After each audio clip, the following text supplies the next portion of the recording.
పేరు బూదాల మనోజ్. నేను ఆర్మీ జవాన్ని. నేను అరుణాచల్ ప్రదేశ్లో జాబ్ చేశాను. మాది బోనకల్లు.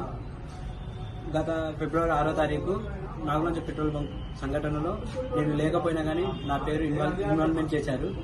దానికి స్టేషన్కి పిలిస్తే ఎంక్వైరీ కోసం 4 రోజుల నుంచి స్టేషన్కి వస్తున్నాము.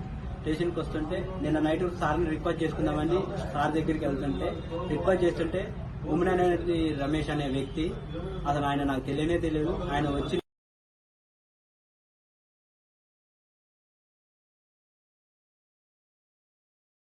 తిప్పి బయటికి లాక్కొని వచ్చి నగరపాటి సాయి అనే వ్యక్తి వాళ్ళిద్దరు కలిసి నా మీద దాడి చేశారు.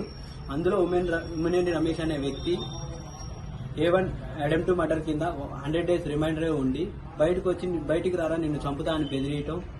ఈ బోనకల్లో పోలీసులు ఎక్కడున్నా కానీ నా గ్రిప్లో ఉంటారు, నేను చెప్పిందే నడుపుతా అంటున్నారు. తగిన న్యాయం జరగాలని నేను అప్పుడే ఇక కేసు పిటిషన్ ఇచ్చి స్టేషన్లో పిటిషన్ ఇచ్చి నేను వచ్చాను. తగిన న్యాయం చేయగలరని పోలీసుల్ని అడిగి వేడుకుంటున్నాను.